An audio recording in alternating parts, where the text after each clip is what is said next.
I witnessed a Karen call the police over nothing and stayed until the end. I was filming the woman scream at the barista when the first cop arrived, and I remember thinking this would get maybe 50,000 views. Tops. Viral Karen content. Easy engagement. The woman was mid-50s, expensive highlights, designer sunglasses pushed up on her head despite being indoors. She was demanding to speak to a manager about her latte being deliberately sabotaged because it had almond milk instead of oat milk. Standard stuff. The barista, a kid who couldn't have been more than 19, looked ready to cry. I had my phone out, recording from a corner table, already composing the caption in my head. Then the cop walked in, and the woman's face did something I'd never seen before. Her expression didn't just change, it fractured. For maybe half a second, pure terror flashed across her features before the mask of righteous indignation slammed back down. That's when I knew I wasn't leaving. The incident started 20 minutes earlier. I'd been working remotely from the Westbridge Coffee Company on 4th Street, my usual Friday afternoon spot. Decent Wi-Fi, good cold brew, enough background noise to keep me focused. I'd been a content creator for 3 years, mostly commentary and reaction videos. Nothing massive, but enough to pay rent. 52,000 subscribers. I had an eye for moments that would pop on social media. The woman had stormed in around 3:15, already furious about something. She wore a cream-colored blazer that probably cost more than my rent, carried a Burberry bag, and moved like someone accustomed to being obeyed. She'd ordered her drink with the kind of precise aggression that made the barista's hand shake while writing on the cup. I'd been half watching, professional instinct. People like her either deflated after getting their way or escalated into content gold. She'd grabbed her drink, taken one sip, and then everything exploded. "This is almond milk," she'd announced, her voice cutting through the ambient coffeehouse chatter like a blade. Every conversation stopped. "I specifically ordered oat milk. Specifically." The barista, whose name tag read Devon, apologized immediately, offered to remake it. The woman slammed the cup down so hard that foam splattered across the counter. "You did this on purpose. I can taste the difference. I have a severe allergy. This could have killed me." That's when I started recording. The allergic reaction claim was classic Karen escalation, but Devon's response confused me. Instead of apologizing more or getting defensive, he went very still. "Ma'am, I wrote oat on your cup. You watched me write it, and I made your drink myself. It's oat milk." He pointed to the cup. There, in black marker, was clearly written OAT. The woman's face flushed crimson. "You're calling me a liar? I want your manager. I'm calling the police. This is assault. You tried to poison me." That's when she'd actually dialed 911, in a coffee shop, over a drink she claimed was wrong despite all evidence suggesting otherwise. I kept recording, zooming in on the cup with OAT clearly visible, then panning to capture her face as she spoke to the dispatcher. "Yes, I need police at Westbridge Coffee immediately. I've been assaulted. The employee gave me a drink containing an allergen after I specifically told him about my allergy. This is criminal negligence." The manager, a woman in her 30s named Lee, had emerged from the back. She'd tried to de-escalate, offered a full refund, a gift card, profuse apologies. The woman wasn't having it. "I'm not leaving until police arrive and file a report. This employee needs to be arrested." That seemed insane to me, genuinely unhinged. But I'd learned that the truly viral content came from staying through the entire arc. Most people filmed the beginning, maybe captured the first confrontation, then left. I always stayed. That's what separated my content from the thousands of other Karen videos flooding social media. I documented the full story. Officer Dennison arrived 12 minutes after the call. I timed it. He was maybe 40, built like he spent his off-duty time at the gym, with the particular kind of weathered patience that comes from responding to thousands of bullshit calls. His partner, Officer Grace Liu, followed seconds later. She was younger, sharper-eyed, and I noticed she immediately scanned the entire space before approaching the counter. Professional threat assessment. The woman launched into her complaint before Dennison even finished walking through the door. "Officer, thank God. This employee gave me a drink with almond milk despite knowing I have a severe, life-threatening allergy to almonds. When I confronted him, he became hostile and refused to take responsibility. I need to file assault charges." Dennison glanced at the cup, at Devon, at the growing crowd of customers with their phones out. I wasn't the only one recording now. "Ma'am, what's your name?" he asked, pulling out a notepad. The woman hesitated, just for a heartbeat, but I caught it on camera. "Amanda Novak," she said. Dennison wrote it down. "And you're saying this drink contains almond milk, which you're allergic to?" Amanda nodded vigorously. "Severely allergic. Anaphylactic. I could have died." Dennison looked at Devon. "What kind of milk did you use?" Devon pointed at the cup again. "Oat milk, sir. Just like she ordered. I made it myself. The oat milk container is right there." He gestured to the clearly labeled oat milk carton on the back counter. Liu spoke for the first time. "Have you consumed any of the drink, ma'am?" Amanda's eyes darted to her. I took one sip before I realized. I can taste the difference. Liu's expression didn't change. "Are you experiencing any allergic reaction symptoms right now? Throat swelling? Difficulty breathing? Hives?" A pause. Amanda touched her throat. I feel some tightness. It's starting. I zoomed in on her face. No visible swelling. No hives. Her breathing looked completely normal. Dennison exchanged a glance with Liu. Something wordless passed between them. Ma'am, if you're experiencing anaphylaxis, we need to call an ambulance immediately. Amanda backpedaled. It's mild right now, the beginning stages, but that doesn't change the fact that this employee gave me the wrong drink and put my life at risk. Dennison looked tired. The cup says oat milk. The employee says he used oat milk. The oat milk container is visible. Do you have any proof that almond milk was used? Amanda's voice rose. I can taste it. I know my own allergy. Are you calling me a liar? That particular phrase. I'd heard it in a dozen Karen videos, the indignant loop they entered when reality stopped cooperating with their narrative. Dennison sighed. Ma'am, I'm not calling you anything, but without evidence of wrongdoing, there's no crime here. This appears to be a customer service dispute, not a police matter. Amanda's face transformed. The mask of victimhood cracked into something uglier. So you're not going to do anything? I called for help and you're just going to side with him? She jabbed a finger at Devon, who flinched. I want your badge numbers. Both of you. I'm filing a complaint. You're refusing to protect me. Liu stepped forward. Her voice was calm, but had an edge I recognized from watching hundreds of hours of police footage. Authority, without aggression. Ma'am, you're welcome to file a complaint. But right now, we need you to either accept the manager's offer to remake your drink or leave the premises. You can't remain here indefinitely. Amanda crossed her arms. I'm not leaving until I get justice, until someone takes responsibility. The standoff might have continued indefinitely, spiraling into the exact viral content I'd hoped for, except Devon said something that changed everything. Wait. He was staring at Amanda with a strange expression. Confused recognition. I know you. You were here last week. You did the same thing. The room went silent. Amanda's face drained of color. I have no idea what you're talking about. I've never been here before. Devon looked at Lee. Remember? Last Wednesday? She said her drink had dairy in it even though she'd ordered almond milk. Said she was lactose intolerant. Made a huge scene. You gave her a refund and a $50 gift card. Lee's eyes widened. She stared at Amanda. Oh my God, you're right. Same woman. Different allergy. Amanda laughed, but it sounded wrong. Brittle. You're mistaken. I just have one of those faces. Lots of people. Devon interrupted her. You were wearing the same sunglasses. Same Burberry bag. You said your name was... He trailed off, forehead crinkling. It wasn't Amanda. It was something else. Victoria? Veronica? Now Dennison's demeanor shifted. His posture changed. He was no longer a bored civil servant responding to a nuisance call. Ma'am, is that true? Have you been here before? Amanda shook her head violently. No, they're confused. This is harassment now. You need to remove me from this situation. But Liu was already moving toward the counter, speaking quietly with Lee. I adjusted my position to keep everything in frame. Dennison focused on Amanda. Can I see some identification, please? It was phrased as a request, but his tone made it clear it wasn't optional. Amanda's hands trembled as she reached into her bag. This is ridiculous. I'm the victim here, and you're treating me like a criminal. She produced a driver's license and handed it to Dennison. He studied it for a long moment. Too long. Then he looked up at her face. Back down at the license. This says your name is Victoria Cross. Amanda blinked rapidly. What? No. I said Amanda. Amanda Cross. You must have misheard me. Dennison's expression hardened. I wrote down Amanda Novak. That's what you told me. He showed her his notepad. She laughed again, that same fractured sound. I misspoke. It's been a stressful day. My name is Victoria Cross. Obviously. That's my license. Liu returned from her conversation with Lee. She leaned close to Dennison and whispered something I couldn't hear. His eyebrows rose. He looked at Victoria. Ma'am, the manager says you gave a different name last week too, and paid with a credit card that had another name on it. Victoria's face cycled through expressions too fast to track. Panic, rage, calculation. I don't know what she's talking about. This is slander. Dennison held up a hand. I'm going to need you to step outside with me for a moment. Victoria didn't move. Am I under arrest? The question hung in the air.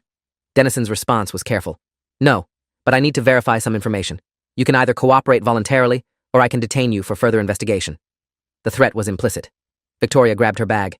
Fine, but I'm calling my lawyer. This is harassment. She followed Dennison outside.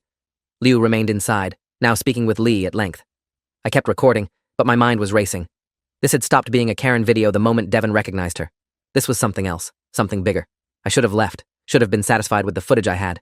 But that fractured expression when the cop first arrived, that moment of terror before the mask came down, I needed to know what caused that. I settled back into my chair and waited.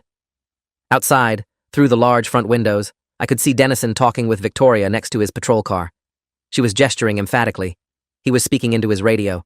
Whatever he was hearing was making him tense. His hand kept drifting to his belt, not to his weapon, but to his radio, like he was expecting backup. Liu finished with Lee and approached Devon. Did she really use a different name last week? Devon nodded. I remember because it was weird. She made this huge scene about being lactose intolerant, but when the manager processed her refund, the credit card said Christine something. The manager mentioned it after she left. We joked about whether she was a scammer running some kind of refund fraud scheme. Liu pulled out her own notepad. Do you remember what day that was? Exact date? Devon checked his phone. Last Wednesday, the 8th, around 4 in the afternoon. Liu wrote it down. Then she looked at me. I froze. Sir, I noticed you've been recording this entire interaction. Is that correct? I lowered my phone. Yes, officer. It's legal. Public space, no expectation of privacy. My voice sounded steadier than I felt. Liu nodded. I'm not questioning the legality. I'm wondering if you'd be willing to share that footage with us. That surprised me. Why? She glanced outside at Victoria and Dennison. When she looked back, her expression was serious. Because we think this woman has been doing this at multiple locations across the city. If your video shows her using a different name or displaying a pattern of fraudulent behavior, it could be evidence. Evidence. The word sent a jolt through me. This wasn't just viral content anymore. This was an actual investigation. What kind of fraud are we talking about? Liu measured her response. I can't discuss an ongoing investigation, but if you're willing to provide your footage, it could be helpful. We'd need your contact information as well. I thought about it for maybe 3 seconds. Yeah, absolutely. Want me to airdrop it to you or... She pulled out a card. Email it to this address. Include today's date and time, this location, and a brief description of what's shown in the video. We'll follow up if we need a formal statement. I took the card. Detective Rebecca Marsh, Financial Crimes Unit. My stomach flipped. Financial crimes. This wasn't about coffee at all. Liu saw my expression. Don't jump to conclusions. Just send the video. She returned outside. Through the window, I watched her speak with Dennison. He was still on his radio, now looking increasingly agitated. Victoria was pacing.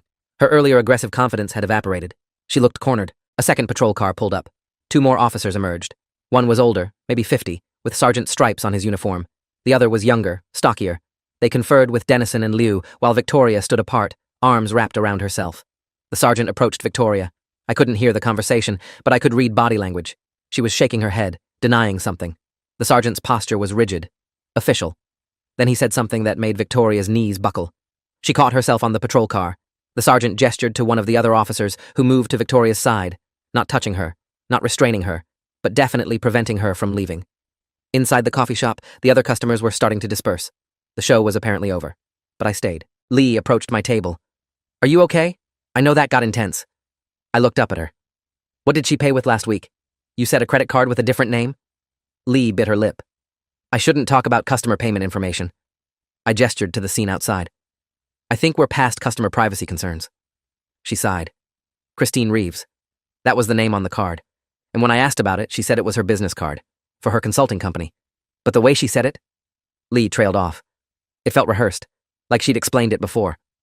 I pulled out my laptop and opened a new browser window, typed in Christine Reeves and the city name. The first result was a news article from 6 months ago. Local woman reports identity theft, thousands in fraudulent charges. I clicked it. The photo showed a woman in her early 30s, blonde, professional headshot. Not Victoria. The article detailed how Christine Reeves discovered someone had stolen her identity and racked up over $30,000 in charges across multiple credit cards. I showed Lee. Her hand went to her mouth. Oh, shit. I kept reading.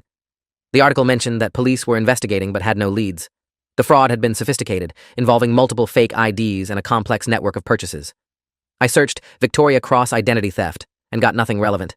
Tried Amanda Novak and found another news article, this one from 3 months ago.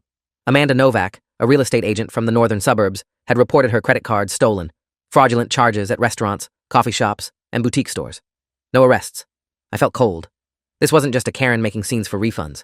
This was someone actively using stolen identities, testing credit cards, and apparently picking fights in public spaces to cover the transactions or create confusion if anyone questioned the card names not matching her ID. Outside, Victoria was now in handcuffs. The sergeant was reading something from a card. Miranda rights. I grabbed my phone and started recording again. This was the resolution, the exposure, but it didn't feel satisfying. It felt horrifying. Dennison entered the coffee shop and approached Lee. Ma'am, we're going to need to see your security camera footage from today and from last week. We're also going to need copies of any receipts or transaction records for both incidents. Lee nodded quickly. Of course. Whatever you need. Dennison looked at me. Officer Liu said you have video? I held up my phone. Already sent it to Detective Marsh's email. He nodded approval. We may need you to come in for a formal statement. I gave him my contact information. As he was writing it down, Liu entered with an older woman I didn't recognize. She was maybe 60, gray-haired, wearing business casual. Liu introduced her. This is Agent Carolyn Fletcher from the Financial Crimes Task Force. She's been tracking this case for 8 months. 8 months. My brain struggled to process that. Fletcher's voice was clipped and professional. The woman in custody is currently using the name Victoria Cross, but that's also a stolen identity. We believe her real name is Diana Pelletier. She's wanted in connection with a sophisticated identity theft ring operating across 3 states. Fletcher looked at me. Your video is the first clear footage we have of her actively using a stolen identity while making a scene to distract from the credit card fraud. Most victims don't realize their cards have been used until they get their statements. By then, she's gone. I found my voice. She was using Christine Reeves's card last week. I found the news article about her identity being stolen. Fletcher's expression sharpened. You have documentation of that? I turned my laptop around. She studied the screen, then pulled out her phone and took a photo of my findings. This confirms the connection. Excellent work. Excellent work. I'd just been recording for content.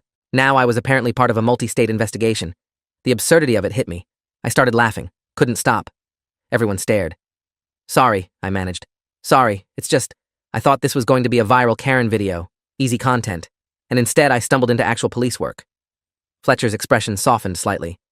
Sometimes that's how these things break. Someone pays attention when everyone else looks away. The next 3 hours were a blur. Fletcher took my statement formally. Devin and Lee gave theirs. More officers arrived. The coffee shop became a crime scene, though they let Lee keep operating with most of the space cordoned off. I sent every second of footage I'd captured to Fletcher's secure email. She asked me to preserve the raw files. Don't edit them. Don't post them anywhere. They're evidence now. The content creator in me died a little, but I agreed. This was bigger than views. Fletcher explained what they knew. Diana Pelletier, real age 47, had been running identity theft schemes for over a decade. She'd been arrested twice before in other states, but had always managed to plea down or disappear before trial. She was smart, methodical. She'd steal identities, create fake IDs, and use the credit cards in low-dollar transactions at places like coffee shops, casual restaurants, and boutique stores, places where staff were busy and unlikely to scrutinize every card. She'd cause scenes deliberately, make staff and other customers focus on her behavior rather than the transaction details. She's a narcissist, Fletcher said. Gets off on the chaos, the control, but that's also her weakness. She can't help herself. The scenes get bigger each time, more dramatic. Eventually, someone remembers her. Devin had been that someone. I asked Fletcher why Victoria, or Diana, whatever her real name was, had looked so terrified when Dennison first arrived. Fletcher smiled grimly. She probably recognized him. Officer Dennison was part of the response team 3 months ago when we nearly caught her at a restaurant in the downtown district. She saw him and realized she'd picked the wrong location at the wrong time. The irony was staggering. She'd called the police on herself. Fletcher pulled out a folder and showed me photos. Different women, all similar to Diana. Professional clothing, expensive accessories, confident postures. These are all her. Different hair colors, different styles. She changes her appearance slightly for each identity, uses the victim's actual ID photos as reference, and alters her look to match close enough to pass a casual inspection. I studied the photos. In one, she had darker hair and glasses. In another, she'd added a streak of purple. Each version looked distinct enough that you might not immediately recognize them as the same person.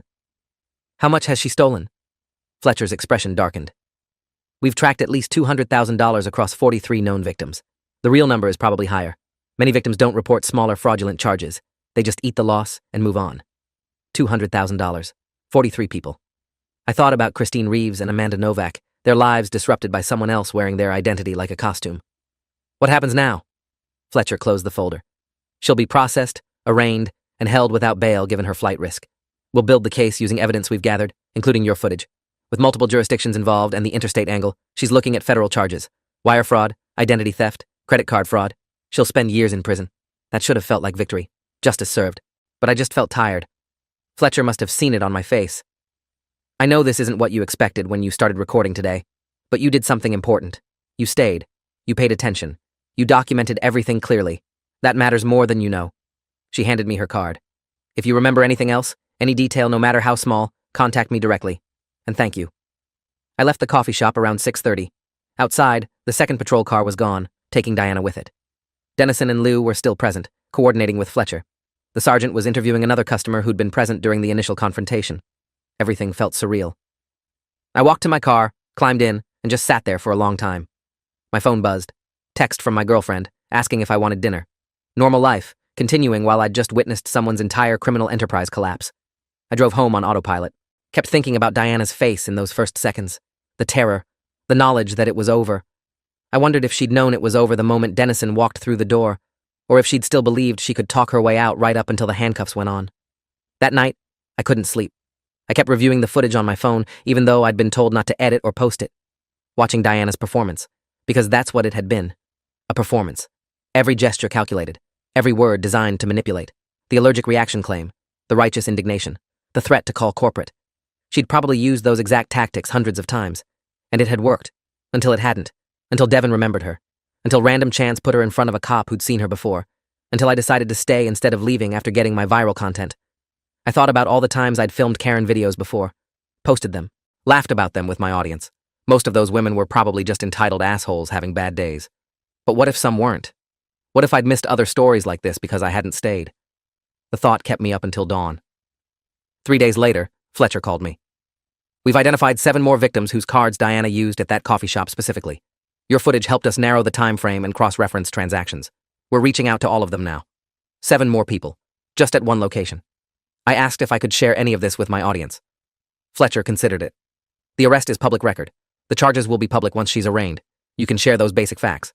But the footage itself needs to stay confidential until after the trial. Don't want to risk any defense arguments about prejudicial pretrial publicity. I understood. That night, I posted a video to my channel. Nothing flashy. Just me talking to the camera. I explained what I'd witnessed without showing the actual footage. Talked about how sometimes the content you think you're capturing turns out to be something completely different. About staying present and paying attention. About how viral culture had trained us to capture moments without questioning what those moments actually meant. The video got decent views. Not my highest numbers, but the comments were different. Thoughtful. Several people shared their own experiences with identity theft. Others talked about times they'd witnessed suspicious behavior but hadn't reported it. A few admitted they'd probably filmed Diana themselves at other locations without realizing what they were documenting. One comment stuck with me. Thank you for not posting that woman's meltdown for laughs. Thank you for taking it seriously. The arraignment happened 2 weeks later. I attended, sitting in the public gallery. Diana looked different in court. Smaller somehow. The performance was gone. She wore an orange jumpsuit and kept her eyes down while the charges were read. Interstate wire fraud, 23 counts of identity theft, 47 counts of credit card fraud, money laundering. The numbers kept growing. Her public defender entered a not guilty plea, but his tone suggested he knew it was futile. The prosecution presented preliminary evidence, including my footage. Watching it play on the courtroom screen was strange, impersonal. The judge denied bail. Flight risk, history of failing to appear, severity of charges. Diana's face remained blank. After the hearing, Fletcher found me in the hallway. The trial's probably 6 months out. We'll need you to testify. You comfortable with that? I nodded. Whatever you need.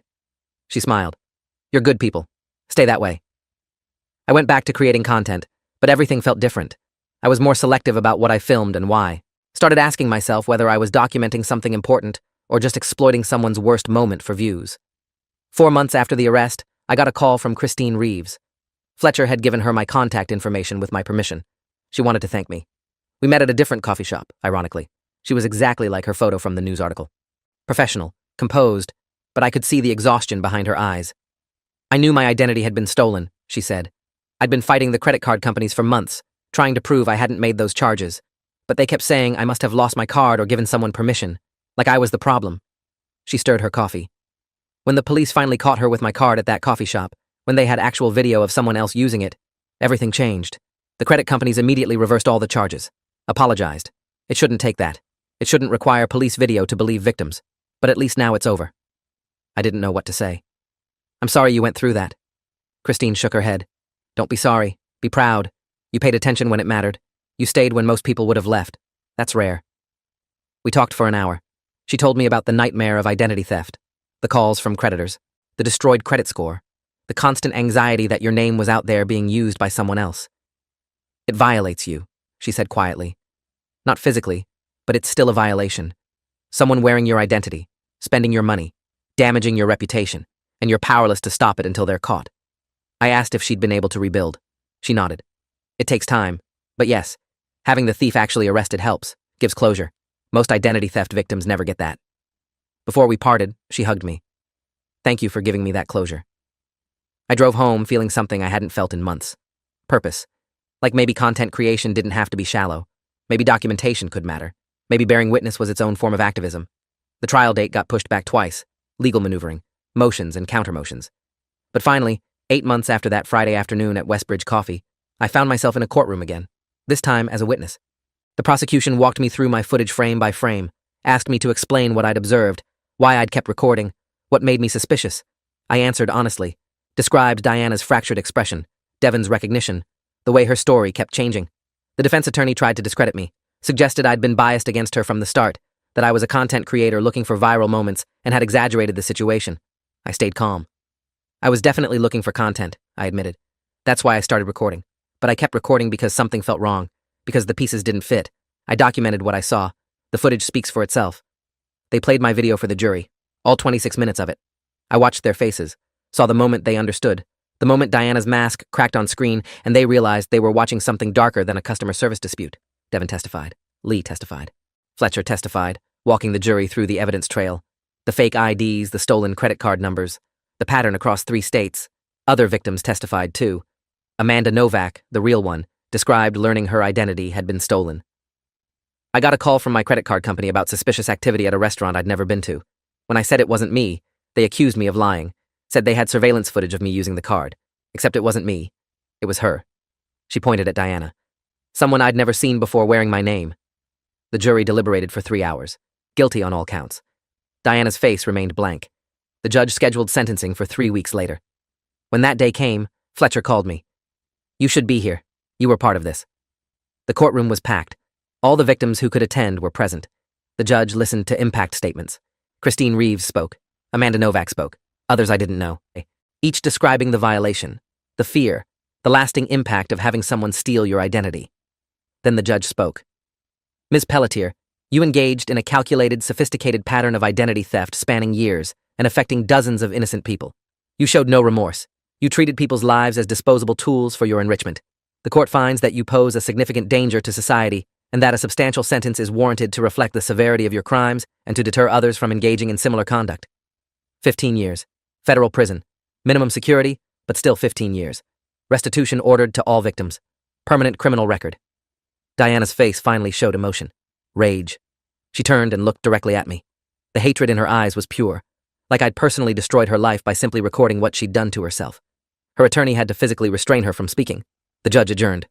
As people filed out, several victims approached me, shook my hand, thanked me. You didn't have to stay, one man said. You didn't have to get involved, but you did. Walking out of the courthouse, I felt the weight of the last 8 months settle. It was over. Diana would spend more than a decade in prison. The victims had closure and restitution. Justice, as much as justice exists in an imperfect system, had been served. Fletcher caught up with me on the courthouse steps. You planning to make a video about this? I'd thought about it. A lot. Maybe. Eventually. But not the way I would have before. Not for views, for documentation. So people understand that sometimes the content you capture matters beyond engagement metrics. She nodded. Good. We need more people who think that way. I made the video 3 weeks later, 30 minutes long, explained the entire story from beginning to end, included the ethical questions I'd grappled with, talked about the responsibility of documentation, played brief, blurred clips of the footage where necessary to illustrate points, with permission from the prosecution now that the trial was over. The video performed differently than my usual content. Slower growth, but steadier. The comments were overwhelmingly positive. Several journalists reached out for interviews. A digital ethics professor asked to use it as a teaching example. The video became a case study in responsible content creation. It wasn't my most viral moment, but it was my most important. Now, a year after that Friday afternoon, I still create content, still film public interactions, but I'm more thoughtful about it. I ask myself, am I documenting because this matters, or because it'll get views? Am I exploiting someone's suffering, or bearing witness to something important? The answers aren't always clear, but asking the questions has made me better at what I do. I drive past Westbridge Coffee sometimes. Always think about that day, about Devon recognizing Diana, about random chance and timing, about how easily I might have left after getting my initial footage, about all the small choices that led to 43 victims getting justice. Sometimes I wonder what would have happened if I hadn't stayed, if I'd captured those first few minutes of Diana's performance and left to edit it for social media. She would have kept operating, kept stealing, kept violating people's identities. The thought makes me cold. Last month, I got an email from Devon. He'd left the coffee shop and started college, criminal justice major. That day changed my perspective on everything, he wrote. Made me want to be someone who pays attention, who sees the patterns. Thank you for staying, for caring enough to document the truth. I wrote back, thank you for recognizing her, for trusting your instincts. None of this happens if you don't speak up. That's the thing about these moments. They require multiple people making the choice to pay attention, to speak up, to stay, to document, to care. Any single person opting out breaks the chain. I've learned that viral content is empty if it doesn't connect to something real. That views mean nothing if you sacrifice truth for engagement. That sometimes the best content is the content that stops being about content and starts being about bearing witness. I still get messages from people who watched the trial video. Some are content creators asking for advice on ethical filming. Others are victims of identity theft, thanking me for taking their experiences seriously. A few are just people who were inspired to pay more attention to their surroundings, to trust their instincts when something feels wrong, to stay instead of leaving. If this story has taught me anything, it's that sometimes the most powerful thing you can do is simply be present, to watch, to listen, to document, to stay until the end. Because you never know when a routine Karen video will turn into something that actually matters. When paying attention will help dozens of people get justice. When staying will make the difference between someone escaping and someone being held accountable. I'm still a content creator, still building my audience, still chasing viral moments. But now I understand that the moments that truly matter aren't always the ones with the most views. Sometimes they're the ones where you put the metrics aside and choose to be a witness instead of just a camera. Sometimes the story you think you're capturing is completely different from the story you actually need to tell. And sometimes, if you're willing to stay and pay attention, you realize that truth is more compelling than any performance could ever be. If you enjoyed this, you'll definitely want to see the next ones too. So subscribe now and let me know your take in the comments.